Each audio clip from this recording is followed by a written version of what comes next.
It's the Locked On Podcast Network, your team every day.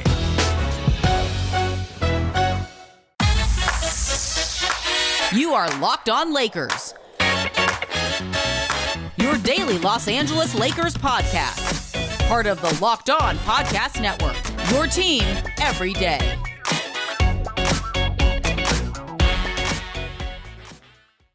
Hey, everybody. Welcome to Locked On Lakers for Monday, a Memorial Day, as your Memorial Day weekend is wrapping up. Not a good Sunday for the Lakers. And I think ruined as well. Yeah, not a good Sunday for the Lakers at Staples Center. They lose Game 4 to the Phoenix Suns, 100-92.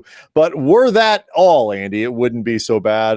The real problem at the end of the second quarter, Anthony Davis goes down awkwardly and he hurts his groin and does not come back for the rest of the game. No word Sunday as to whether or not Davis would play on Tuesday in Game 5 in Phoenix. I will say this, Andy, nobody who spoke for the Lakers, talked for the Lakers, did anything, who went to the media, seemed like they were expecting that he would be out there on Tuesday. They are, I think, planning for the worst and hoping for the best. Yeah, I was going to say, even with an attitude of under-promising, over-delivering, it did not feel like these guys were quietly confident about AD's ability to come back. I mean, before we get into a lot of what went bad during this game, and there's an awful lot to piece through, Brian, I will say in terms of injury and availability, it felt like, and this is nothing that anybody said, just doing a little bit of 2 + 2 = 4 math, KCP, I think, could be available in Game 5. He was a true game-time decision, had been warming up before. He was held out of it, but hopefully he will be available for Game 5 because for all the reasons we're going to get into, Brian, they really need him and anybody else potentially available to play in this game. I mean, Kostas Antetokounmpo is not with the team. He's dealing with a personal matter. It's been reported in Greece. Hell, they might need him. I mean, we are truly in all hands on deck territory if AD is unable to play in Game 5. And for the purposes of this, we are going to pretend that he isn't, that he is not going to be there, because that's what I'm thinking. And also, too, I think that's what they're thinking. And so as we break down Game 4 and look ahead to Game 5, some of the lineups, we'll get into that in our next couple segments and where Frank Vogel might turn. It's all done with the assumption that AD is not going to play. So we'll get to it in a sec. We do want to tell you that this episode is brought to you by Locker Room. Download the app and join us this week, Friday at noon Pacific, to get in on the action. Locker Room, changing the way we talk sports. So Davis was questionable, I believe listed as questionable coming into the game, warmed up because of a knee problem. And it should be noted that he did not look good in the first half before the groin injury that took him out of the game. So, I mean, I tweeted out during the game at Cam Brothers, like, I'm having a difficult time trying to figure out whether or not AD is laboring during this game or if he just looks especially gangly, like in this first half, because like his physicality was just bizarre a lot in it. And just something looked off with him. But then again, like he's like 7 foot of all really skinny, long limbs. And sometimes a lot. Yeah, exactly. Like it was difficult to get a bead on exactly what was going on, but you felt like something was going on. He wasn't right. I know we've spent a lot of time talking about LeBron and his health over the course of this series, and rightly so, because he's LeBron.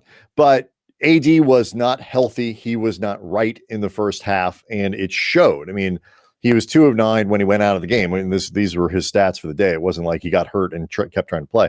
6 points, 4 rebounds, 3 assists, 2 of 9 from the floor, a block and a steal. So, I mean, he was, I think, efforting as hard as he could, particularly defensively, but offensively, it was very difficult for him to find any rhythm, to get to the basket and attack. He only got 2 free throws on Sunday, which way down to 35, I believe, in the 2 games before that in total.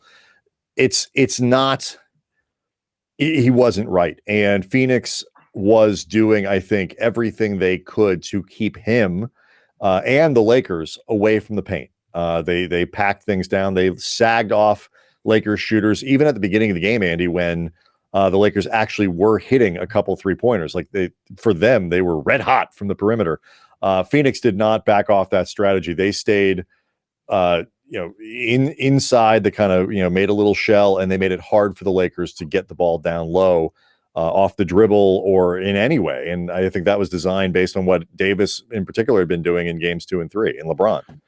Yeah. I mean, AD the last few games has been pretty much unguardable for Phoenix. And, he is such a matchup problem really for anybody, but, but in particular for Jay Crowder, who will, fight like hell. I mean, Jay Crowder lives to fight like hell against blank and, was really getting into it with LeBron. Like I'm pretty convinced that if for whatever reason it feels like the Lakers are not going to win this series and we're getting closer and closer to that elimination point, LeBron is going to murder Jay Crowder during this game.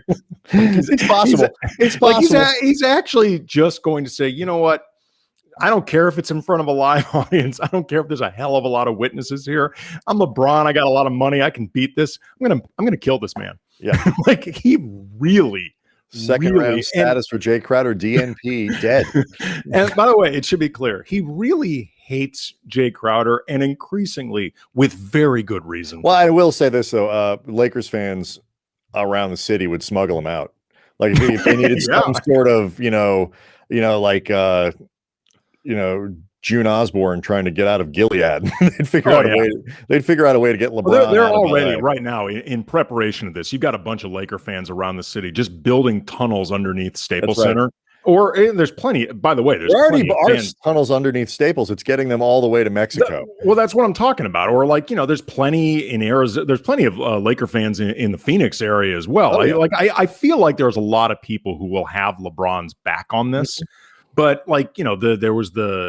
it really started heating up late in the game today with what should have really been a flagrant foul by LeBron Jay Crowder. Goes to the basket. If you miss it, LeBron goes to the basket. Crowder just grabs him around the shoulders to stop the play. And I was thinking two things. Then just stared him down. Right. And I was thinking two things. One, that should be a flagrant. Two, how freaking strong is LeBron? Because Jay Crowder is not a little dainty man who, if he grabs you when you're going full speed, like LeBron just sort of stopped. He didn't fall backwards. He didn't a normal human being gets ripped back like they're on some sort of bungee cord, like it's a Bugs Bunny cartoon.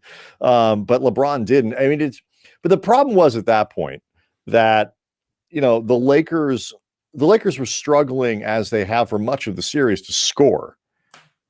And without AD on the floor, they come out in the third quarter and they get outscored 27-15.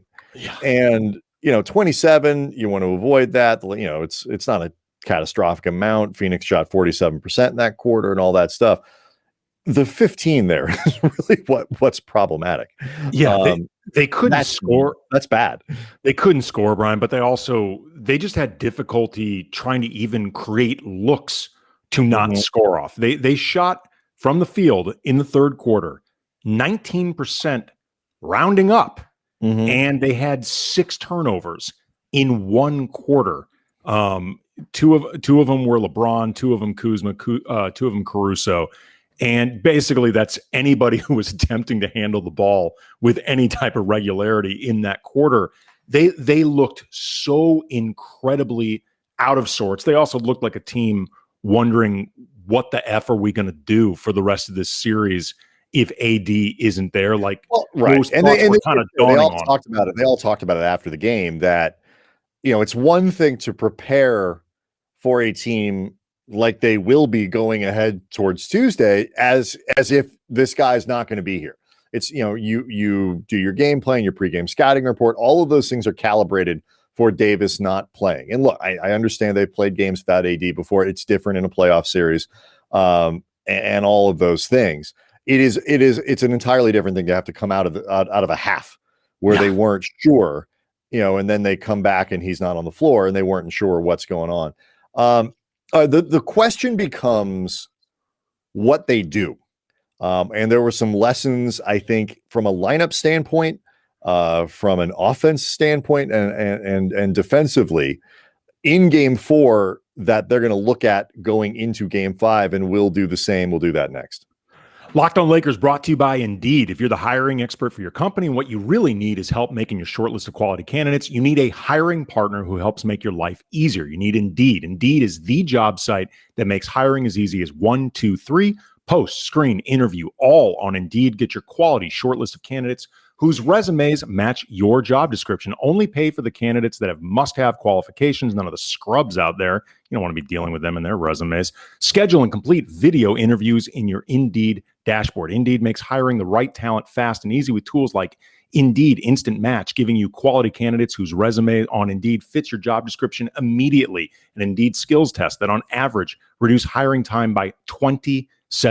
According to Talent Nest, Indeed delivers 4 times more hires than all the other job sites combined. That is bonkers efficiency. So get started right now with a free $75 sponsored job credit to upgrade your job post at Indeed.com/locked. Get a $75 credit at Indeed.com/locked. Indeed.com/locked. Offer valid through June 30th. Terms and conditions apply.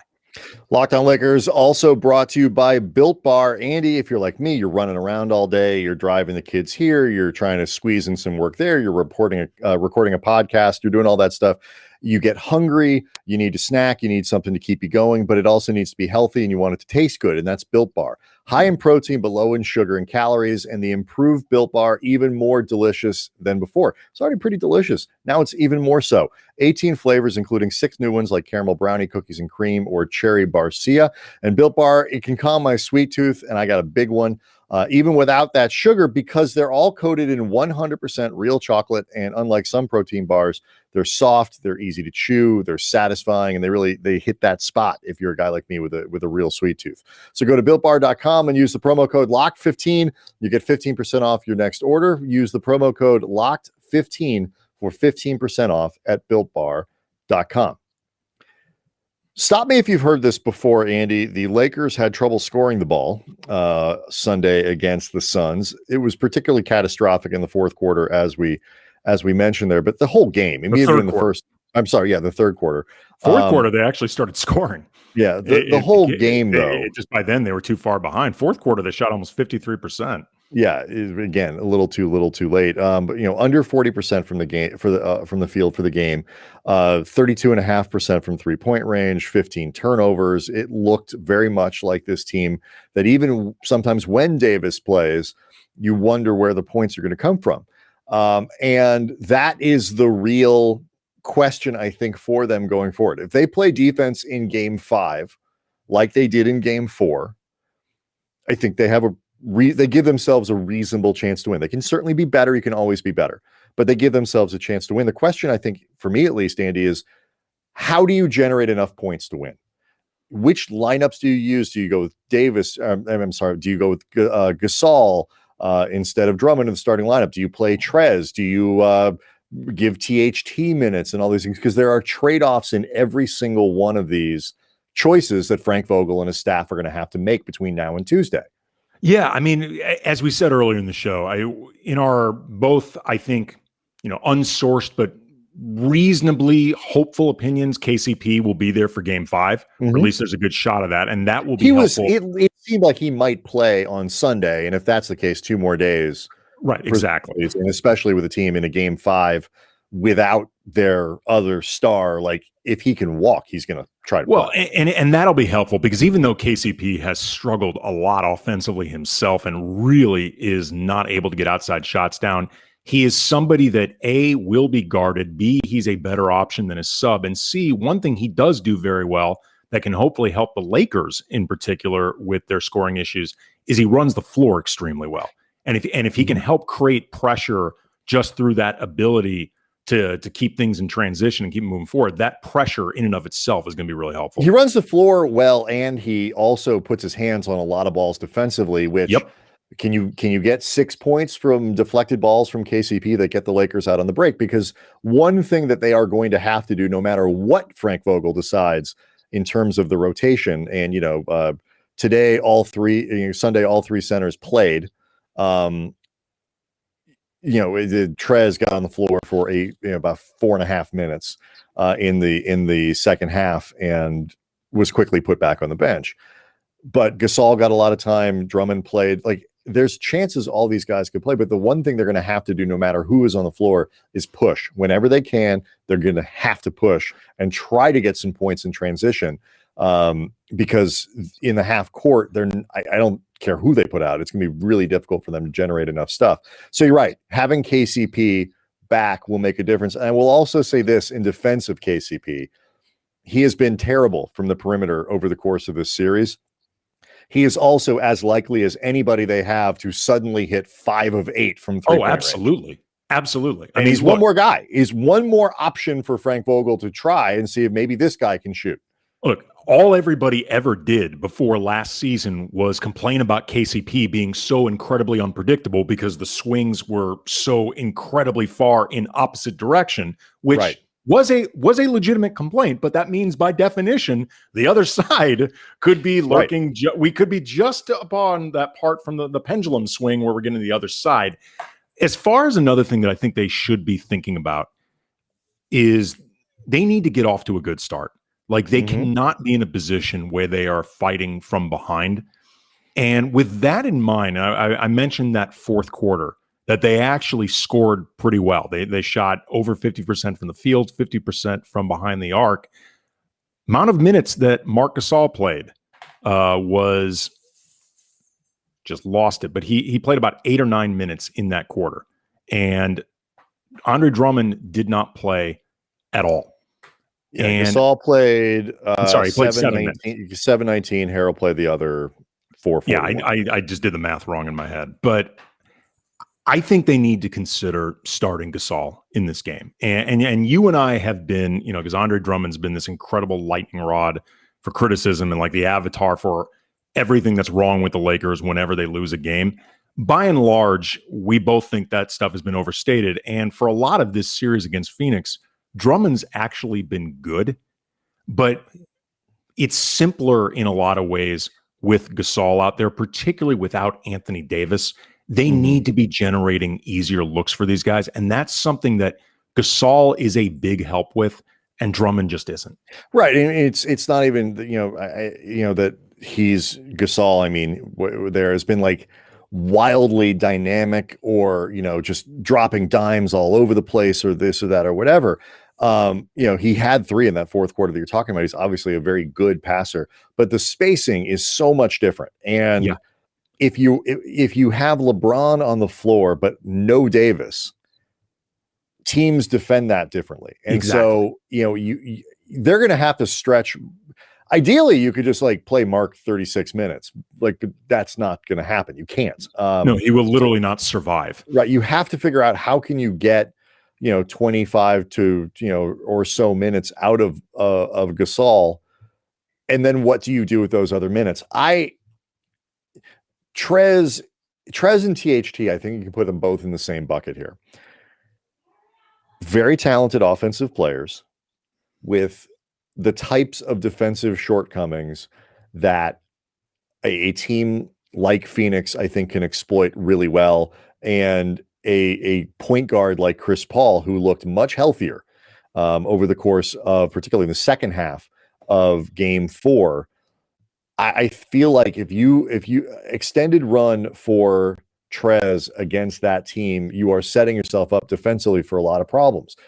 Can you score enough to make up for that? Maybe in 10 or 15 minutes. I don't know. You might have to try it. And THT, I feel like, is the same. Like, if you need somebody to come off the bench in those LeBron free minutes, and there won't be a ton of them, there will be 7 on Tuesday or whatever it might be. Do you go with somebody who's capable of creating his own shot in that way, even if he is less reliable and more of a liability defensively than Alex Caruso, KCP, or just about anybody other than Ben McLemore, who they might put out in that position? Well, it's interesting you say that because and this was something I tweeted about at Cam Brothers during the game. McLemore got some run, which was not surprising considering that KCP wasn't there and they're down 1 guard. And I thought on balance he was fine. He made a couple of shots. He was 2 of 3, I believe. And it was at a time when the Lakers needed somebody to come out on the show, and they needed to find a way to hit an outside shot. Right. He was 2 of 3 for 6 points. He was fine. What I'm about to say is not meant as a criticism of Ben McLemore as much as it is taking a more of a 5,000-foot view of what they're doing. He didn't get the ball a lot. He didn't take only 3 shots. Because you can't pass him the ball. Sure. Whatever the reason, whether just guys missed him, there's been a directive of only give him the ball when you know exactly that he wants to shoot. When the possession is over, you give the ball to Ben McLemore because a shot is going up. Whatever the rationale, by the way, all these rationales could be 100% legitimate. But if you are not to some degree force-feeding McLemore the ball when he's on the floor, he doesn't offer any other real utility. Like even the gravity that's there, if teams start realizing he's not getting the ball, he doesn't do anything else. But it's also too, like, he is a guy who has the kind of offense they're going to need: spread the floor, pass, move. LeBron is going to be doing a lot of the lifting here. There's no question. No matter what happens, LeBron is going to be doing a lot of the lifting. No doubt. But pass, move, space the floor, cut, all that stuff. You're right. He doesn't do any of those things. Where he is valuable is LeBron and AD are doing their thing. You have players moving around there, and he is a spot up shooter to finish plays and punish double teams in that orbit. He has much less value in lineups and in games where Davis isn't going to play. And this is not to say that they might not still need to pull the ripcord on McLemore, break the glass in case of emergency, whatever you want to say. But because of what he does, where at least 65% of the time, if he gets the ball and he's facing the basket and there's not a person in his jersey, he's going to shoot the ball. Right, which is fine. But it is in the right context. It is not in the context of Game 5, where every possession and getting a good shot is going to be important. And you need people to move it and swing it and all that stuff. That is he is a really problematic guy to play unless you have to, or can somehow convince him he's someone else. I mean, like we talked about before, the THT, for example, will pass, will move. He might get a little shot, and defensively he could be problematic, but he is a guy who is much more in tune of getting other people the ball. If you cut and THT's got it on the perimeter and he puts it on the floor, he'll find you. Ben McLemore does none of those things. No, he doesn't. But at the same time, THT did not play in this game, which, given the things that this team was struggling to do, feels like there's a reason behind it. Maybe we examine what exactly is keeping THT off the floor, whether Frank Vogel does need to pull a different ripcord, and some of the other things the Lakers can do to give themselves a chance in a game where it feels to us like Anthony Davis isn't going to be there, and all of a sudden Phoenix has an increasingly healthier looking Chris Paul. So we'll talk about that coming up next. I want to let you know that the Locked On Lakers podcast brought to you by BetOnline. BetOnline, the fastest and easiest way to bet on all your sports action.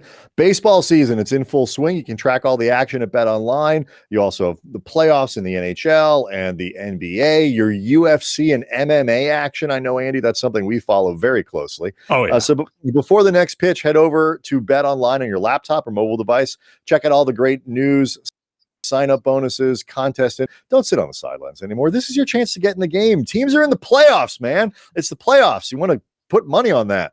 Head to the website, use your mobile device, receive your 50% welcome bonus on your first deposit. Again, 50% welcome bonus on your first deposit when you use the code LOCKED ON. BetOnline, your online sportsbook experts. So, yeah, THT.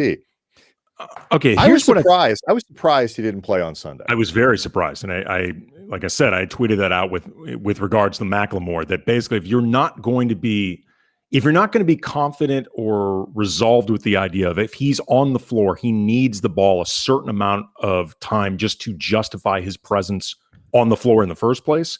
I am surprised that Talen Horton-Tucker wasn't given a shot at this, because the team was struggling so much to generate any type of cohesive offense. They were, down AD, one fewer pressure point at the rim. And THT is somebody that can, at the top of his game, make plays for other people. He's very good at creating that type of pressure, maybe getting himself to the line. I was trying to decide if the bigger deterrent for THT would be the potential defensive lapses or the possibility of turnovers. Because in this game, the Lakers were often really sloppy and bad with the ball. They gave up 19 points off 16 turnovers. And, that's a lot, particularly in a game where you're struggling to score. And THT... And against a team that does not push. Well, here's what's interesting. They did against the Lakers turnovers, but all I mean by that is Phoenix is not a team that is inclined naturally to run up and down the floor. That's all. No, they're not. But one thing they are doing, and it's credit to Monty Williams and the coaching staff and these players. I think they've grown aware that the Lakers, their transition defense in this series has been really inconsistent. Mm-hmm. And we are going to go out of character more in terms of pace in the way we take advantage of those turnovers. Yeah, for sure. And the Lakers, by the way, are going to have to get, they're good when they move, when they get the ball up the floor, and they do it well off of defensive plays, pushing defense into offense, but they're going to have to do everything faster. Regardless of who ends up playing or doesn't play, everything is going to have to happen faster. Would you have played Trez or THT? THT. Yeah, me too. And I feel like, because to your point about McLemore, I feel like Trez is kind of the same thing. If you're just putting him in there because to be like, and this is what they were talking about on like the ABC broadcast, like you need more energy and effort and all this other stuff. And I get it. You don't look like you're trying very hard or playing with much energy when you're shooting 32%. But the problem is, if you can't really, Phoenix is packing down low and taking away a lot of the, you're not going to be able to sort of isolate Harrell by himself down low to be able to get those kind of good post, a very good post up player. And the offensive rebounding is going to be very difficult too, because they have a bunch of guys down by the basket. I don't know if you could really utilize what Trez is good at in those 4 minutes. And meanwhile, they didn't convert all of them, but you could see where Phoenix was going quickly to try to cook them on the defensive side. Well, so I would play THT because I feel like you get more benefit from that. Well, I'll say this. If you're going to play Trez, I feel like you have to play THT instead of McLemore, because somebody has to give Trez the ball. Yes. And it's not going to be McLemore. I mean, like if you're going to have Trez on the floor, he needs playmakers.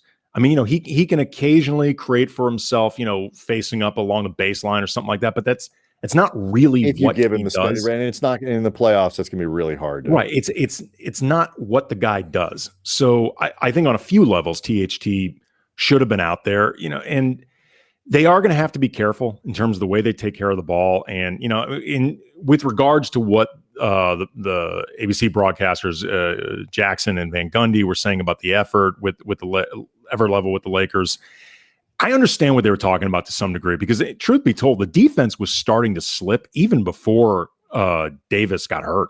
The second quarter, their defense was not good at all, and it was trending in a bad direction. I think, but if you look at the entire package, I mean, the Lakers played a good defensive game. They played a very good defensive series. I thought they played pockets of good defense in this game. I thought fourth quarter they were at times killer. And I thought at times in the first part of the game, they were really good. I thought the middle, they were not particularly good defensively. I thought they were fine, but it's hard to play. I mean, this is, but they're at their best when they're more than fine. I understand that, but they're not a team that's built to be just, but you fine can't defensively. But no team goes through very rarely. Even with the Lakers, do you have, a 48 minutes where they're just locked in and moving, everything is in that, perfect, moving on a string. Everybody I get that, but the middle, but let me it's like good. You can't, right? But they weren't, and it's also really hard to do those things when you're missing every shot, and so you never take the other teams. They weren't never in the second quarter missing every shot, but in the third quarter they were, and so and give Phoenix a good team. Give them I think you have to, not to sound too much like Mark Jackson, I think you have to give them a little bit of credit here, and overall. They played a really good, I think, a pretty good defensive game, and that wasn't the problem. they're going to have to be better on Thursday in ways that are, I mean, in some ways a little bit, I think, unfair to expect. I mean, like, to especially with the better offense. I mean, we like to make this comparison. Thursday's an Argo game where, if you've seen the movie, they go Ben Affleck, they present the plan. None of the ideas they have are particularly appealing, and this is the best bad idea that they have. A lot of what I think we could see on Thursday is Frank Vogel going out and saying, this is the best bad idea that we have.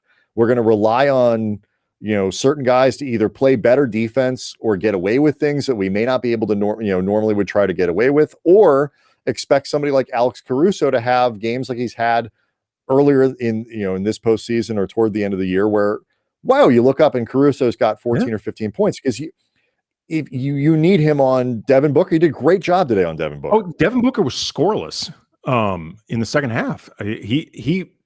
I want to make it clear. I'm not saying that the defense was the problem in this game. The problem was Devin Booker had 2 points, in the second half. I mean, but they were big points. It was a big jumper as the Lakers were making that sort of, maybe they can get back into it. But it came late in the second half. It was right. It was in the last 2 minutes of the game. So they did a terrific job with him. He was great all day. He was great. I'm not disagreeing with you that offense was a far bigger problem in this game than defense. I mean, that's without question. And, it's a bigger problem for the Lakers in general than the defense. All I'm saying is, I think, especially with Anthony Davis, and by the way, an update, as we're getting close to the end of the show, an update with a little bit of positivity from Shams over at The Athletic and Stadium sources. Lakers' Anthony Davis will be day-to-day with his groin strain. Good news for AD and the Lakers. He avoided a more serious injury. He has a chance to play in Game 5 in Phoenix, but his status is very much in question.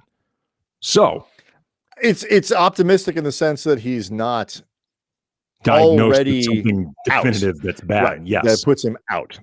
Yes, I feel a little bit like the Lakers would be very reluctant to make public something this close before the game that says he would be out, just because gamesmanship and all that, right? For all that, but I'll take it. All right, before we go, my last question, and I think we'll talk about this a lot for Tuesday's show going into the game in Game 5. Our former colleague at ESPN, Ramona Shelburne, asked LeBron the question, 36 years old, can you carry the Lakers through this game if you need to, through the rest of the series if you need to? And LeBron basically was like, I think I can, but given his health, given the opponent, and given his supporting cast, if the Lakers need a 37 point, 11 rebound, 11 assist game where he shoots 54% from the floor and goes to the line 12 times or whatever it is on Thursday with the ankle, with the supporting cast. Tuesday. Do you think he can conjure that up? I think the assumption is he's LeBron James and he can. And I wouldn't bet against it, but I mean, that is a lot to ask. That's fine. But I would say the answer is yes, that he can do it, because by definition, if you're not willing to bet against it, it means that there's a pretty good possibility. Do you think it's a better question then? It's like, do you expect him to come out and play that game? Yeah. Whatever.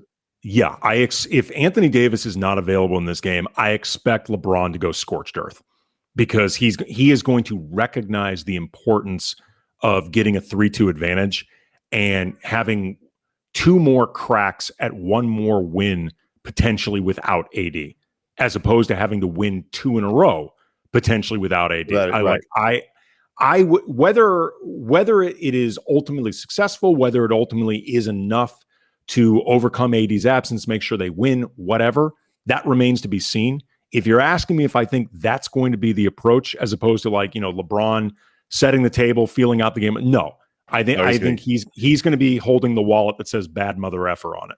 Let's talk about this. Let's talk about this. Let's save this for Tuesday's show. But I think a nuclear LeBron also changes the calculus for Vogel and who else is out on the floor and which other guys end up soaking up some of that time. because that's something else that you have to respond to if LeBron ends up taking that many more shots, whatever it might be, because it changes the balance of everything on the floor. So we'll talk about that on Tuesday. McLemore's going to lose interest in playing if that's the case. Yeah. Nah, I'm good, Frank. Nobody's got to fine. Can you imagine like they inbound him the ball, like the one time he touches it, they like throw him they inbound the ball and he just heaves it from 58 feet. He's like, what? It's my own chance to touch the ball. So much to talk about on Tuesday's show heading into Game 5. Hopefully we'll have more definitive information about Anthony Davis, although I'm not holding my breath. We'll see everybody then.